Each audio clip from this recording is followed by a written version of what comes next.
Ladies and gentlemen, please welcome the graduating class of 2026.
Graduates, halt,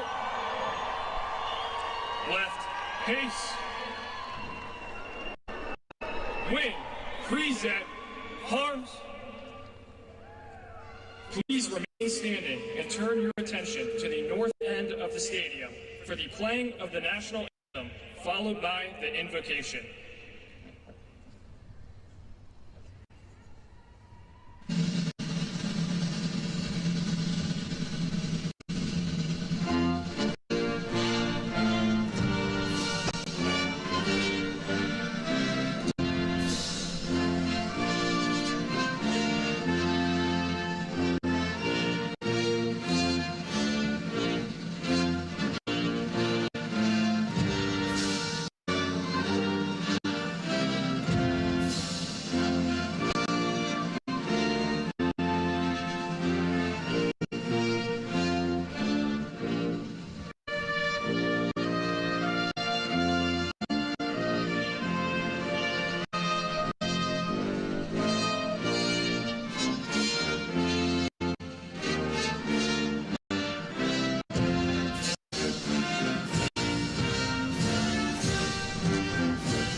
Order, arms, at ease.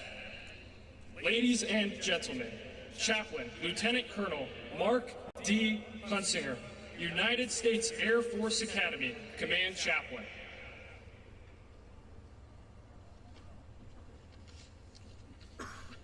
Let's pray. Almighty God, we are gathered here on this momentous occasion to witness the graduation and the launch of Class of 2026. In the words of Teddy Roosevelt, they have taken the harder road and striven valiantly in the arena where timid souls dare not venture. Their faces are marred with dust, sweat, and blood on this road less traveled, devoting themselves to a life of honorable service. Each one stands on the shoulders of those giants who have gone before them, cheered on by a cloud of witnesses. Those who encourage them to persevere on their hardest days and push them to dig deeper when they thought all their strength was gone. Theirs is a class of warrior leaders, ready to adapt, lead, and win on day one. As this class joins the profession of arms, give them a laser focus for the mission. Fill them with kindness and compassion for the warfighters they will lead, as those entrusted with our nation's most precious resource.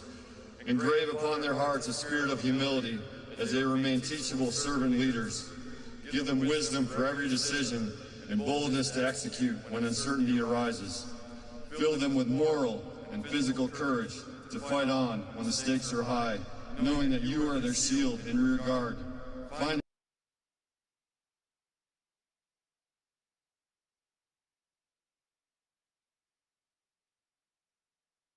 give them strength, fortitude, and a calmness of spirit when battles rage around them and within them. In your holy name, amen. Graduates, take seats. Ladies and gentlemen, please be seated.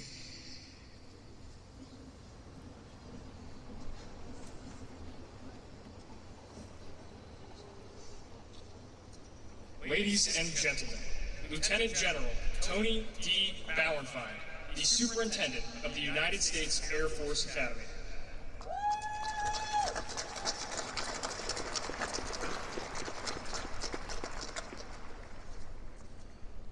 Good morning, and welcome as we celebrate the United States Air Force Academy class of 2026.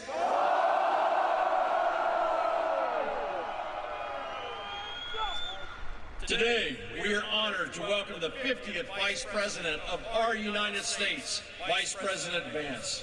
Sir, you do us an honor by being with us today.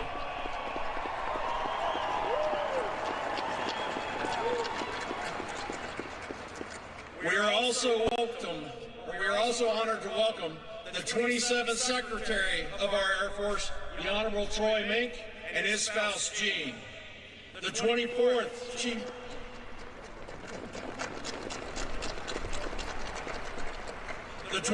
Chief of Staff of the Air Force, General Kenneth Wilsbach, and his wife, Cindy. And the second Chief of Space Operations for the U.S. Space Force, General Chance Saltzman, and his spouse, Jennifer. Welcome. And to many other distinguished visitors, thank you for being here today, as well as the many members of the Long Blue Line of Academy graduates, local leaders, and community partners that make our mission happen. Thank you for all that you do, from Colorado Springs to Washington, D.C., throughout our military community. We could not succeed without your support. Now, to the class of 2026. Congratulations. After 4 years of challenging military training, academics, and athletics, your day one has arrived. But let's take you back to day one, 23 June 2022, on I-Day. You stepped onto those footprints in the cadet area with a vision of what the next 4 years would look like. Chances are the last 47 months have looked a little different than you expected. But I can tell you that I'm extremely proud of how you tackled the challenges and the changes that we have made at the Academy during your journey. This last year in particular, we witnessed you step into your leadership role as firsties, and you simply delivered excellence. You embraced warrior ethos, upheld our standards, tackled warfighter training, hit the books hard, and you left it all on the athletic fields. Today, you are the warrior leaders that we need to lead in our Air Force and Space Force. But before you think about that next chapter, reflect upon all the support that you have received, and take a moment to thank your friends, your families, your sponsor families, and your support networks, because they've been with you throughout your time here at USAFA. Also take time to recognize and thank the leaders you've become with the help of your squadron commanders, your Academy military trainers, your incredible faculty and instructors, your hardworking coaches and trainers, and your mentors across the Academy. So please join me in a round of applause for everybody that's gotten you to this point.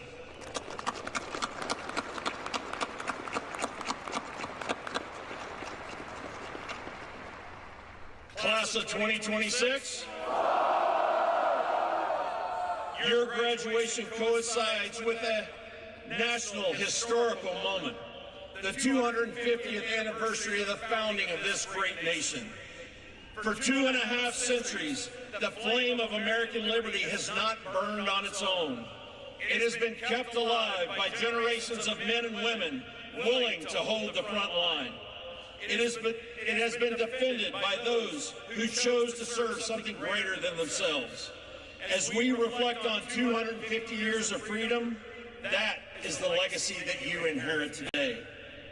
But inheriting a legacy is not enough.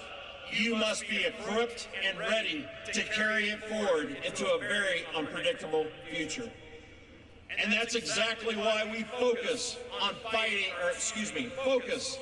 forging warfighters to win, inspiring leaders of character equality, and motivating critical thinkers to adapt.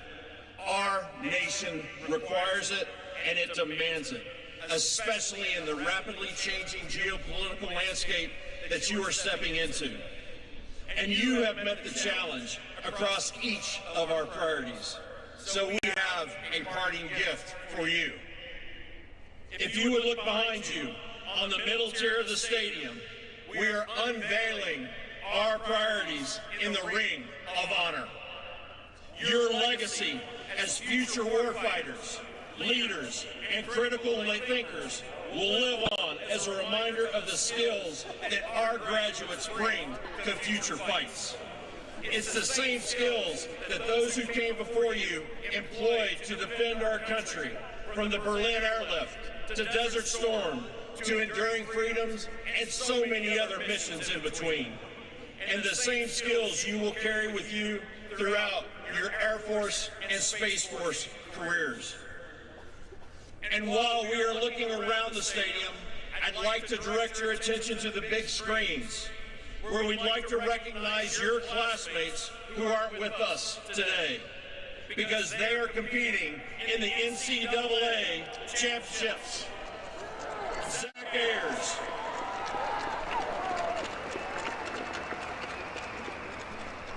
Zach Ayers, India Jones, Jet Rose, Ben Schiller, and Texas Tanner are demonstrating their warrior ethos with the best of the best from across the nation, and they are representing Falcon Nation strong.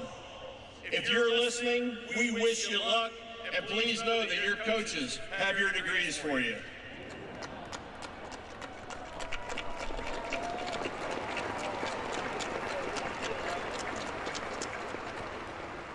Class of 2026.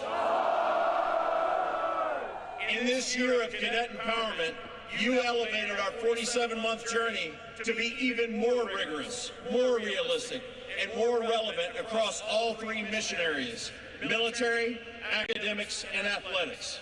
You took care of your mission, and you took care of your people. You lived up to your no quit, all grit motto every step of the way. As warfighters to win, you embraced the warrior ethos with a focus on readiness in all forms: physical, mental, spiritual. You are offensively minded, mission-focused, and team builders who overcame adversity to make the mission happen. You took our culminating exercise to the next level against a thinking adversary, setting a high bar for those classes that will follow you to not only meet, but to exceed. You are leaving the academy in a better place than when you entered it, as you will do with every assignment you take in your future. As warrior scholars, you integrated rigorous academics, immersive training, and cutting-edge research to prepare you for combat leadership. Your education was deliberately designed to ensure you are the warfighters who can outthink, outmaneuver, and outfight our adversaries. From putting satellites into space, to winning numerous national competitions, to providing research to support our operational forces, you advanced our strategic advantage as airmen and guardians. And as athletes, over the past 4 years, you were warriors through every competition, which led to your classmates earning 181 All-American honors, 12 conference championships, 14 Conference Players of the Year, and 18 top 25 national team finishes. Absolutely well done.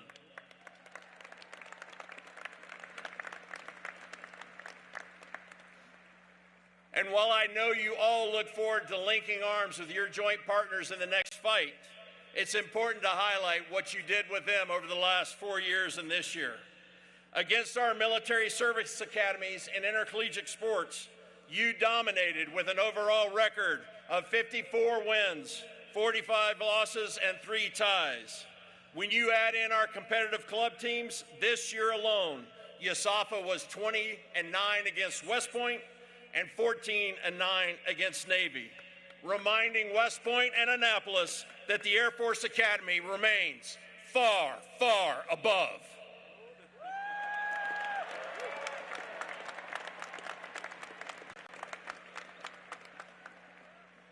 As leaders of character and quality, you chose Master Sergeant John Chapman as your class exemplar.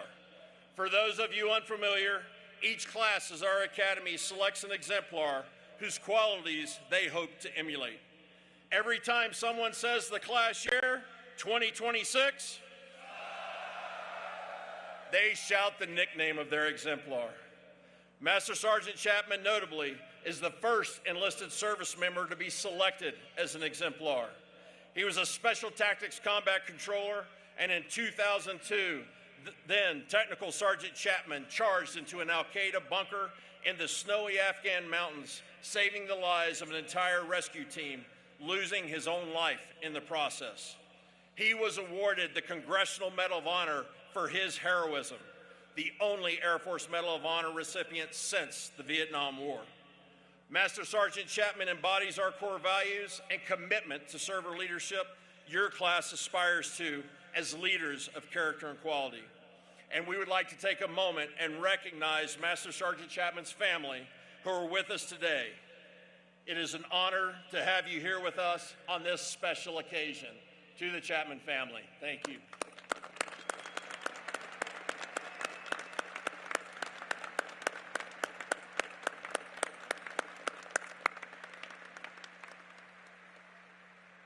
Like your exemplar, you made hard calls and faced adversity knowing that leaders do the right thing the right way, even if it's unpopular. As servant leaders, our airmen and our guardians deserve this, our missions require this, and our nation demands nothing else. Finally, as critical thinkers to adapt, you learn to develop innovative solutions to complex problems while operating with limited information. You prepared for modern and future warfare in the air, space, and cyber domains, ensuring we maintain our advantage for the joint force. You challenged the status quo, building teams to tackle problems from multiple perspectives. Our future success demands on your continued critical thought. And if your success leading the cadet wing this year is any indication, I know that our nation's future is in great hands. When given the challenge to lead reinvigorated military training, you ran with that charge and ensured your squadrons are ready for the most extensive and challenging warfighting culminating exercise in Air Force Academy history. When some said we focused too much on joint warfighter training at the expense of other training, you were the instructor pilots that delivered 100% soaring syllabus completion. And 35% more of you secured pilot slots than last year's class, proving that you are ready to fly, fight, and win.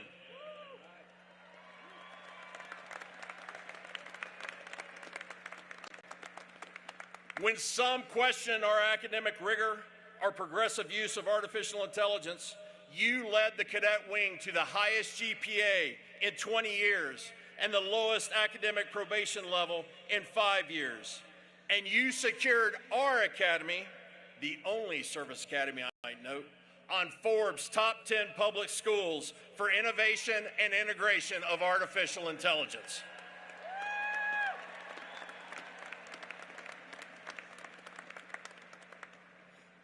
When fitness standards were set higher and some thought more would fail, you led the cadet wing to the highest physical fitness scores that this academy has seen in over 10 years.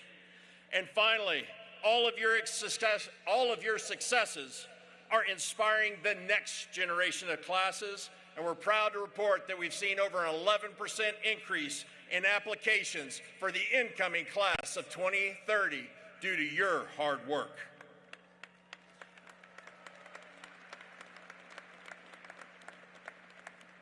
Class of 2026, your day one has arrived. You are ready. And I will leave you with these last thoughts. The weapons school mantra comes to my mind. Be humble, be approachable, be credible. Be humble. Your class has incredible talents. And as leaders, remember that you are entering a force that has decades of experience. Take the time to listen and learn from your team's years of being in the fight. Be approachable. Build teams and lift them up where every single member is seen, heard, and valued. When you execute this successfully and you hold the standards high, your team will outperform your mission and your expectations. And be credible. Always be a master of your craft. Be the go-to expert wherever you go. And always be ready when the nation calls. Be credible for yourself, be credible for your team, and be credible for your adversaries. Because they are watching, and I know they do not want to challenge you. Class of 2026, you brought it strong. You sprinted to the finish line, and I am exceptionally proud of each and every one of you. I can personally attest that you are the warrior leaders that our nation deserves. Congratulations, and fights on. And now, ladies and gentlemen, I'd like to welcome the 27th Secretary of our Air Force, the Honorable Troy Mink, to the podium. Thank you very much.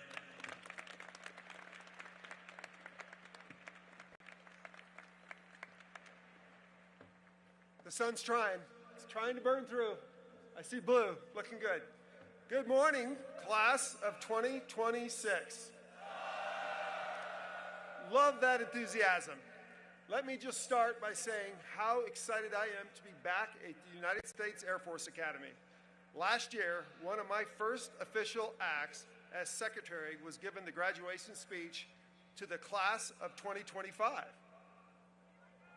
Oof, oof, class of 2025.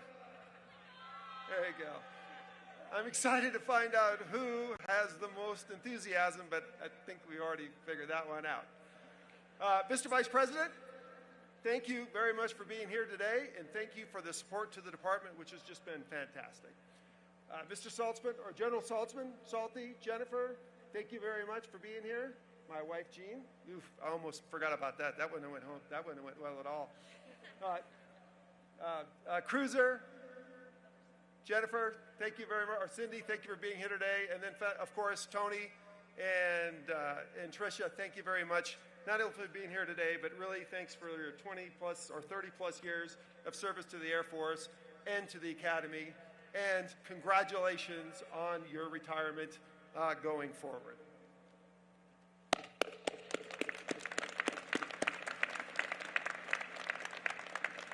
And thanks to all the other distinguished visitors, the mentors, the friends, and the guests attending today, as well as the planners who made today possible. To the families of our graduates, thank you for raising the generation of incredible men and women and then entrusting them to us. You have probably heard some stories from the sons and daughters over the last 4 years that made you wonder about this place. But trust me, it was worth it. Throughout their time here in Colorado, you have continued to support through GRs, COLEXs, and more. So thank you. Thank you as well to the sponsor families, the Home Away from Homes for the graduating class. Thank you for opening your doors and giving our cadets a safe place to relax without any upperclassmen around. The class of 2026 is here today in no part because of you, so thank you.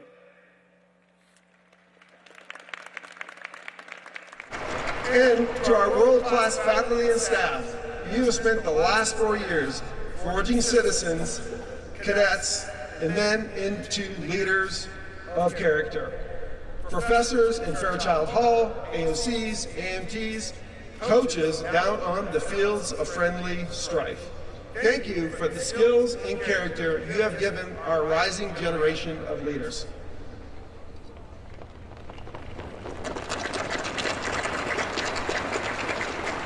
And finally, to the class of 2026, congratulations. And it is an honor to speak to you today. In the past year as a SecAF, I feel like I've had the full USAF experience with my multiple visits out here, give or take a few tours. I've seen the 8th Horse in action, eaten at Mitch's, flown your aerobatic gliders, which was really fun, and even shot at the Cadam Range. I actually think I would have won the little competition we had there, but I think I was beat on a bit of a technicality. Technically, the entire team was just a lot better than I was. I've heard all the stories about the class of 2026. The good and the bad. CS34 lived up to their name. So who brought live hogs onto the T-zone? Come on, see the hands. and then accidentally let one loose? Accidentally let one loose? So who painted the strips red right before a snowstorm? So he didn't raise his hand, but there's a lot of people pointing at him. So you know where this is going, right? Tony's, please issue demerits for everyone here who raised their hands. And by the way, a few of your classmates shared these stories with my staff last week. Word of advice to soon-to-be lieutenants: don't overshare with your boss's staff. They do not keep secrets very well. I found it humorous, though. But seriously, it is such an honor to be here today to congratulate you. In addition to congratulations, let me be the first to say welcome. Welcome to the world's greatest Air Force and Space Force. You are joining in one of the most dynamic and challenging threat environments since World War II. Disruptive technology like small unmanned aircraft, proliferated satellites, constellations, adaptive manufacturing, and artificial intelligence are rapidly changing the character of war. And our adversaries are leaning aggressively into that opportunity across the board. They are innovating quickly, and they are seeking to challenge American dominance across every warfighting domain. That includes air and space. Like it or not, whether you feel ready or not, your career will be marked by rapid change. We are modernizing nearly every mission area in our department. Our Space Force is growing rapidly and is slated to double in the years ahead. The Air Force is fielding brand new platforms from trainers like the T-7 to the Sentinel ICBM program.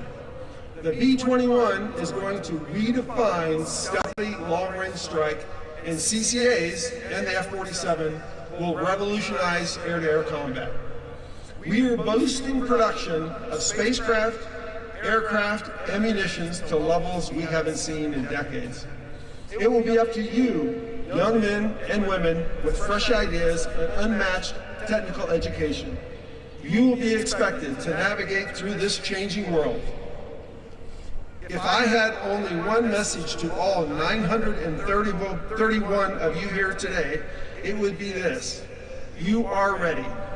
There is a reason you have all earned Bachelors of Science. It prepared you to operate some of the most complex systems the world has ever known. There is a reason you have all practiced sports, tackled the assault courses, and carefully studied leadership.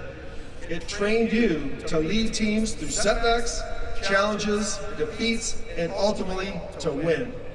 There is a reason you have studied and emulated your exemplar Master Sergeant John Chapman. It equipped you with a character that our force expects and deserves from its leaders. You are here because you have overcome every obstacle we could throw at you, whether at Jack's Valley or in the classroom. You've earned your place as the next generation of leaders and innovators, maintaining dominance in a rapidly changing world. You are ready. This is your moment to execute, your moment to deliver, your time to lead the United States Air Force and Space Force. Now, it is my honor and distinct pleasure to introduce today's commencement speaker, a true warrior scholar.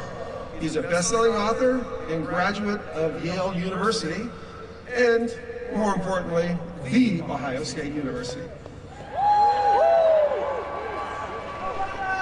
He also spent 4 years in the United States Marine Corps, or United States Marine Corps, which this audience knows is one of the top 3 branches of our military. He is the first Marine to serve as our Vice President. Ladies and gentlemen, class of 2026, please welcome the 50th Vice President of the United States, JD Vance.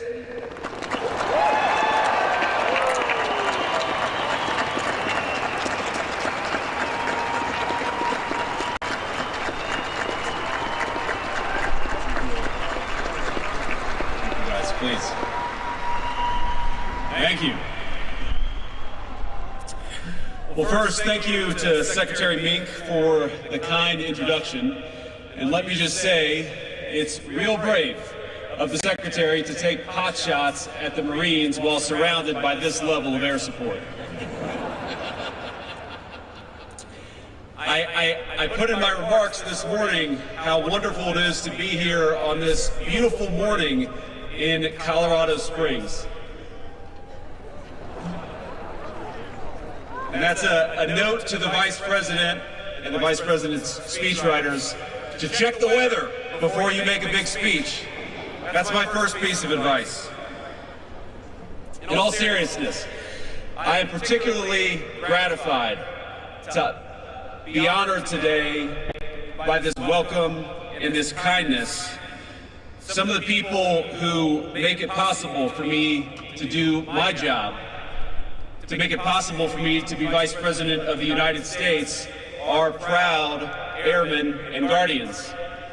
The people who run Dover Air Force Base, the people who pilot and crew Air Force 2, the staff at my house, the person who delivered me my daily intelligence briefing, they are proud to be airmen or proud to be guardians, and I'm proud to be here with you today.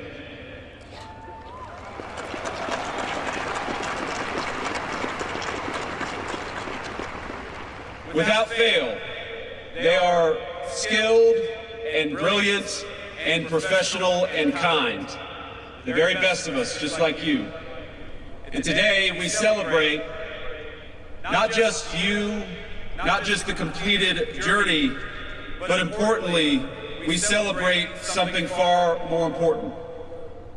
That today you become commissioned officers and leaders of the great patriots that I interact with every single day. If they are the best of our nation, they are now under the charge of every single person who graduates from this great academy. You all should be proud, and I hope you are, proud of what you've accomplished, proud of what you've endured, but you should also be sobered by the extraordinary responsibility our nation now entrusts to you. Indeed, so impressed am I with this group and the service that you lead that I'm hiring a member of this very class for a summer internship after graduation.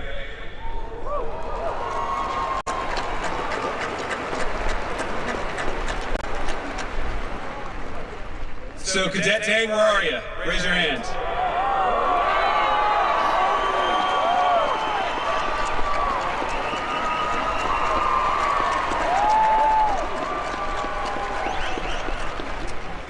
Consider this your very first meeting with the new boss. Congratulations.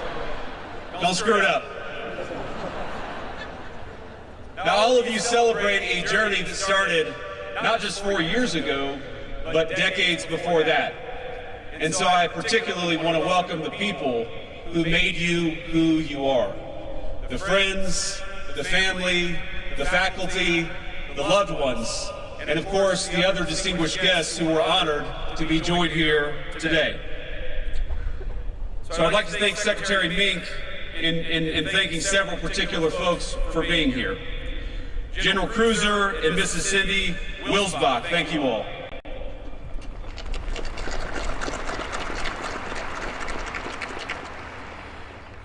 General Chance and Mrs. Jennifer Stoltzman, thank you guys for being here.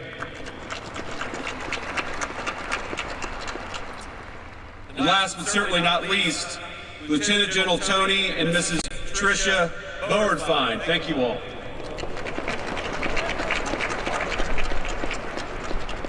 And I should also note that we're joined by another special guest. So honored and so proud of you that we have our great Secretary of Energy, Chris Wright. Chris, thank you for being here, and thank you for your lovely wife for being here to honor our airmen. But most of all, I want to thank the families who are with us this morning. The young men and women we honor today deserve a tremendous amount of praise. But they know as well as I do that the seeds of many of their finest qualities were ultimately planted by all of you in the bleachers. And to our new officers, My second piece of advice is to show a spirit of gratitude above all to the people who made you who you are. That will make you better airmen, it will make you better guardians, and it will make you better leaders. When you're tired, remember the father or the mother who worked an extra shift to give you a little bit extra. When you're frustrated with someone under your command, and that will happen, remember the time a grandparent or a school teacher showed you patience and grace that you didn't deserve. To the loved ones gathered here today, we will never forget that our nation's airmen and guardians were your sons and daughters long before they were ours. So I hope you take pride in what they've become, and know this: the administration will always have your back, just as these new officers have ours.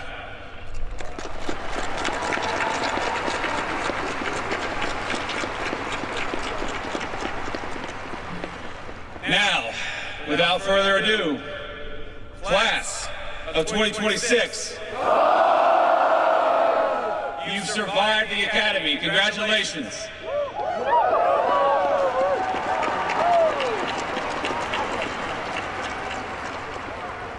You've conquered the 6-mile ruck out to Jacks Valley and back. You flung yourself off the 10M or from even higher up in the rafters. You overcame Astro 310. Endless racetracks. And this, a little surprising to me, even a herd of wild hogs set loose near Fairchild Hall. Now, who is responsible for setting loose the wild hogs in Fairchild Hall? A few timid hands went up. Those are the future politicians. And lest any of the masterminds of that transgression sweat it out or fear, now is a good time to fall back on a great tradition and announce that I hereby grant amnesty to all cadets serving restrictions and confinements for Category 1 and 2 offenses.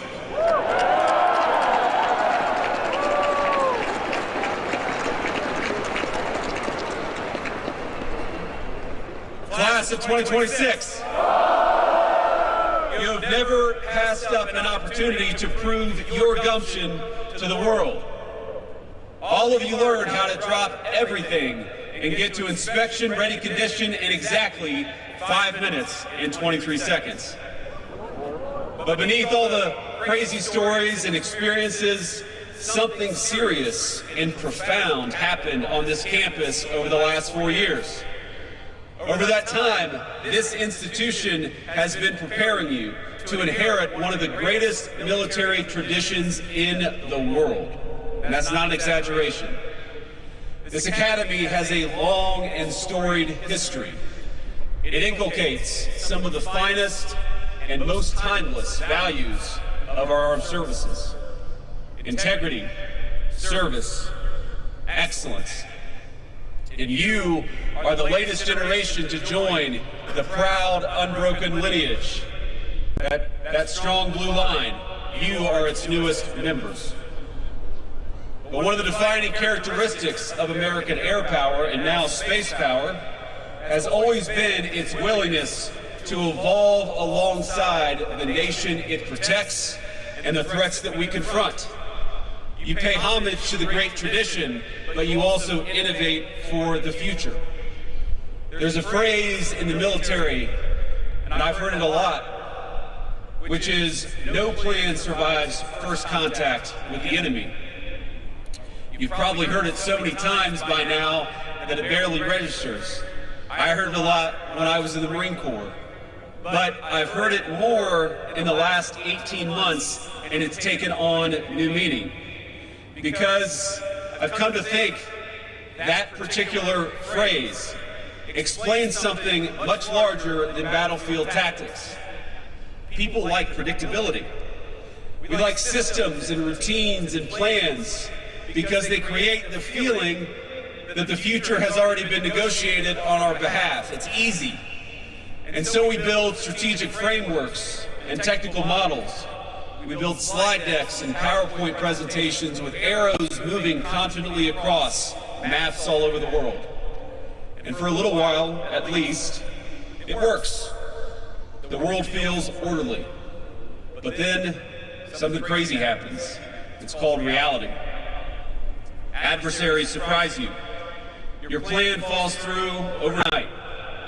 Some asshole cuts you off in the middle of an operation and makes your blood pressure skyrocket, but you can't panic and you can't overreact. Not even if it's 3 in the morning. And members of the class of 2026,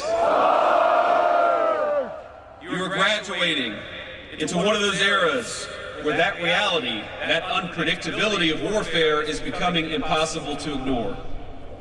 Now, your nation, your vice president, and the President of the United States, who sends his very best, we ask you to apply that same adaptability, that same innovation that you learned at this academy to an entirely new era of warfare. One shaped by autonomous systems, AI, and cyber operations. Technologies evolving far faster than military institutions have historically been accustomed to. Now, some of you will operate in the air, some in cyber, and some in space. Many of you will hold jobs that would have sounded like science fiction to graduates of this academy even 20 years ago. But the roles you're about to take are dead serious, and they are not science fiction. They are now reality. Because our adversaries are studying this country every day. They're studying our military doctrine. They're studying our industrial capacity. They're studying our political divisions, our attention span, and new graduates, they are studying you. One of the defining facts for this particular class is that nobody can tell you the skills that you learned over the last 4 years will remain theoretical. They will become very practical and very real very soon. Airmen and Guardians are serving their nation overseas right now. Across Operation Epic Fury, Absolute Resolve, Southern Spear, and Midnight Hammer, they've excelled in executing unimaginably challenging missions under real-world combat conditions. And time after time, they've made us proud. They've accomplished things that the rest of the world quite literally thought were impossible. Trust me, I've seen the intelligence reports. Your predecessors have done things that other people thought were impossible, and they did them anyway. And those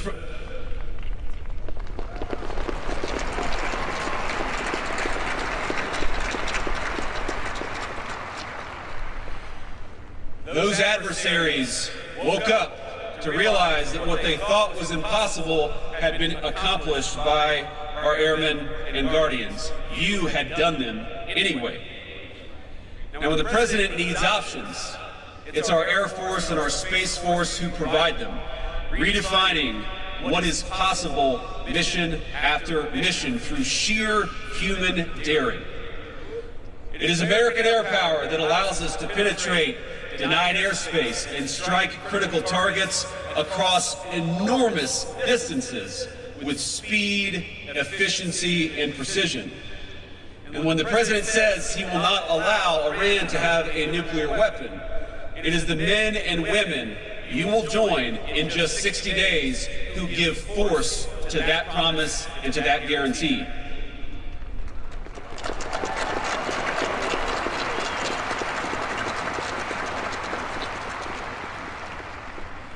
Now, because you will keep your end of the bargain with bravery and skill and dedication, you should expect some things out of your civilian leadership, out of the president, the vice president, the secretary of war.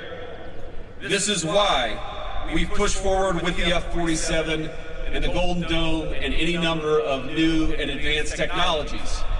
It's why the president has made improving military quality of life such a central focus. Why he's insistent on increasing the defense budget to $1.5 trillion, and why he's proud to support pay raises, new barracks, new hospitals, and new schools on base. We want you to be supported so that you can focus on the fight and focus on winning.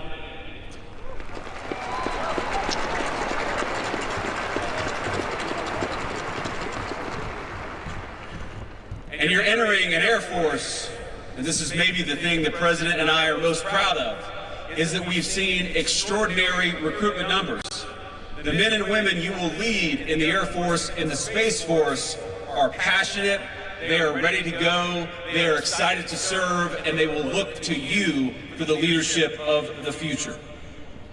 The mission that we will ask them to do under your leadership will showcase the strength, the ingenuity, and especially the sound moral judgment of our warfighters. And I want to tell you that I saw this ingenuity very real when we had this incredible mission where the 494th Fighter Squadron lost a couple of pilots down in Iran. Now, we knew they were alive. We didn't know exactly where they were. The first confirmation that both crew members' beacons were active actually happened about a day after these pilots, or the second pilot, I should say, went down.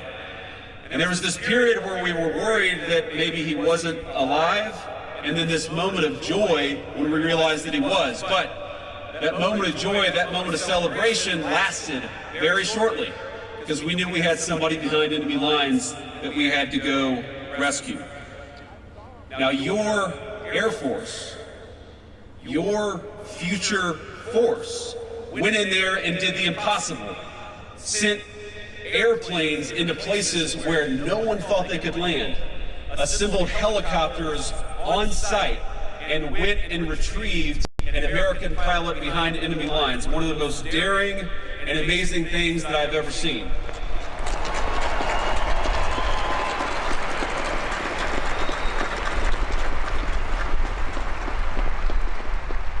I've never told anybody this before. I was sitting in a secured conference room on the phone with our military leadership and our civilian leadership, and that operation hit a bit of a snag. And I think a lot of us were looking around and saying, are we worried here that this is not going to be as successful as we thought it might? But it was an Air Force general who said, Mr. President, Mr. Vice President, we've hit some snags, but I promise you, we're still going to get everyone out alive. And that was our great Chairman of the Joint Chiefs of Staff, Dan Kane. So smooth, so confident. And that's exactly what we did, and what we learned is that sometimes Plan A doesn't always work out. Sometimes Plan B doesn't always work out. But the reason why the Air Force and the Space Force are so powerful is because they go from Plan A to Plan B to Plan C, and they execute time and time again. And that's what makes you the best Air Force and the best Space Force anywhere in the world.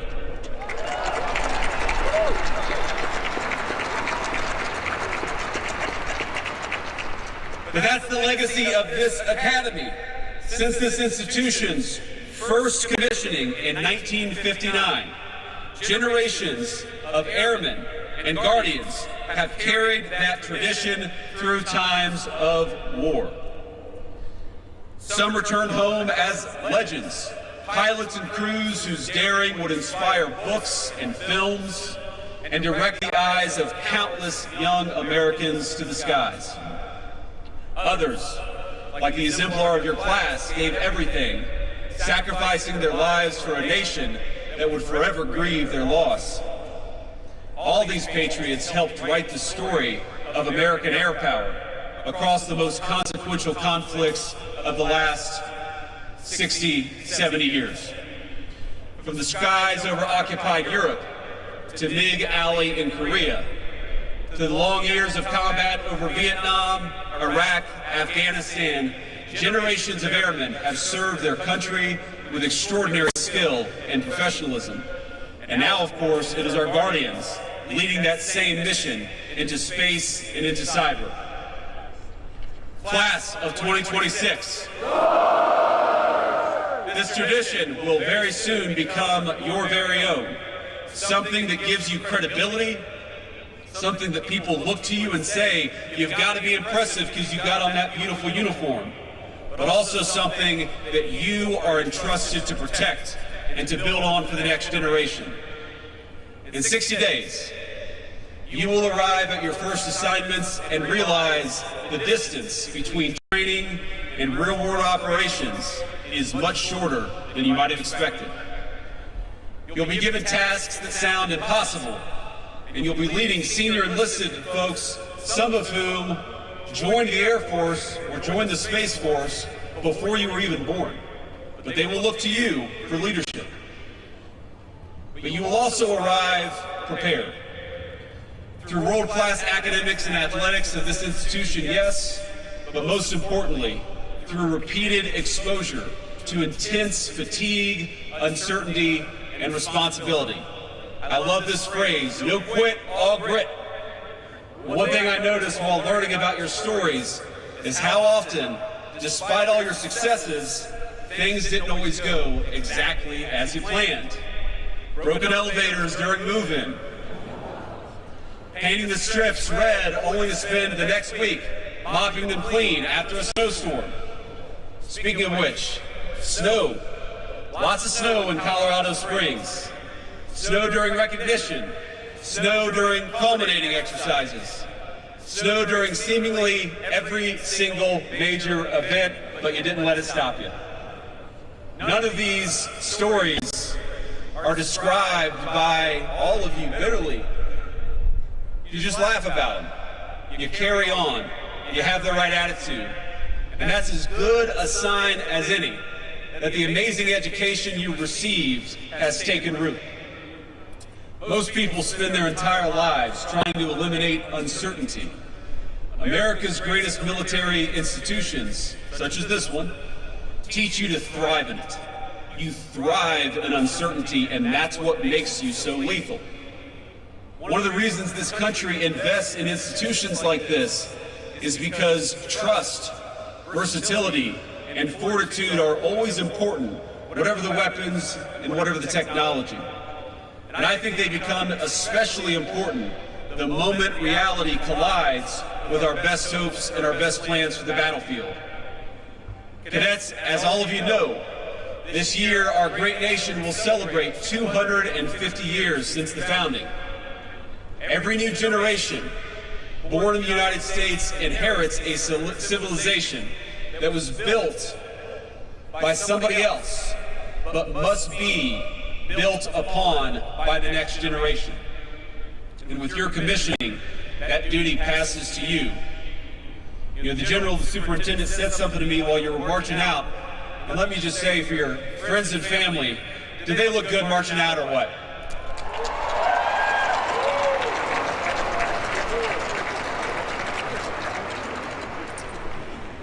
I knew we had the toughest Air Force and Space Force. Now I know that we also have the best looking Air Force and Space Force anywhere in the world.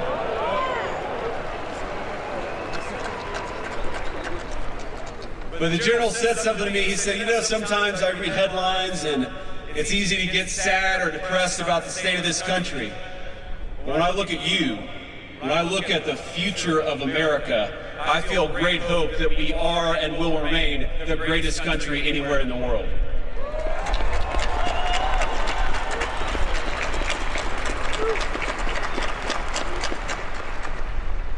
But with your commissioning, the duty to make America the very best it can be, that duty passes to you. And now, class of 2026, you join that long blue line at a moment when your nation needs your skill. Your nation needs your adaptability.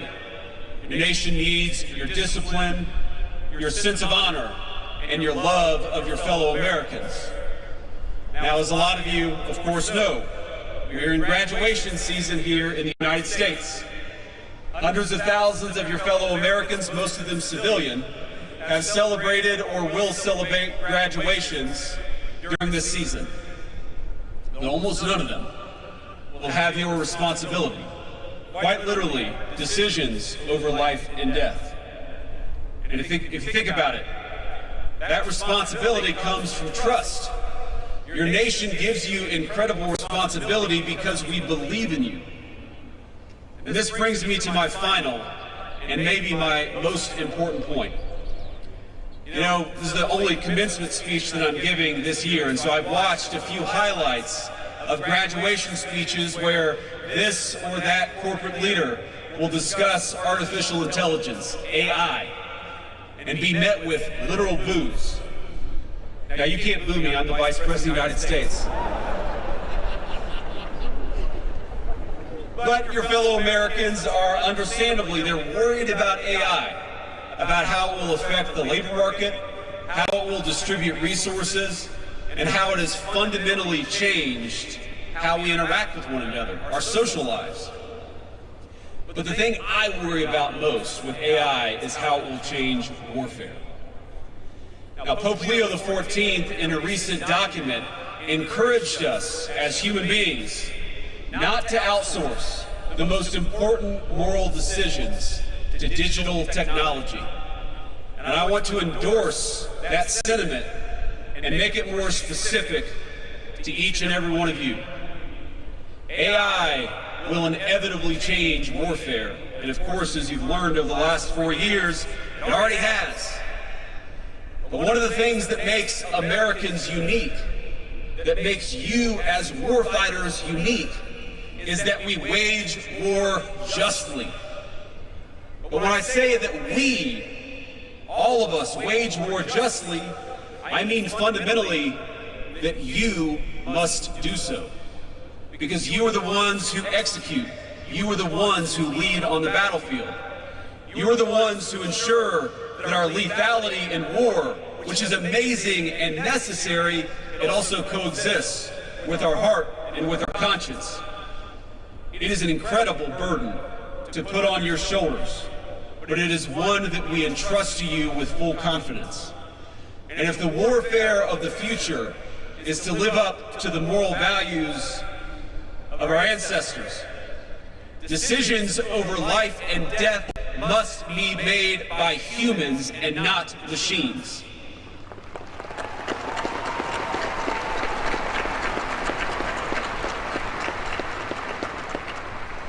So as AI transforms the battlefield, in some ways positively, in some ways not, I ask that you be jealous and selfish about your role as the decision maker in warfare. Use technology to make you better, but never submit to it. You are the masters of warfare, and both your minds, but also your hearts, are the opposite of artificial. Cadets, 4 years later, you are fundamentally different from the young men and women who first stepped in to the footprints on I-Day. You have changed, absolutely, but the world has changed around you. And the mission to defend our United States, no matter what the world may throw at us, remains the same. And so does the deep gratitude that the rest of America feels for you. So the class of 2026, congratulations. Your country is asking a great deal from you, but it would not be asking it if we didn't believe that you were capable of carrying that duty every single day. So let me say, from the President of the United States and from the bottom of my heart, to this class of cadets who will soon become officers, I am proud of you. I'm proud of you, I love you, and I'll be rooting for you every single step of the way. Congratulations, class of 2026. Well,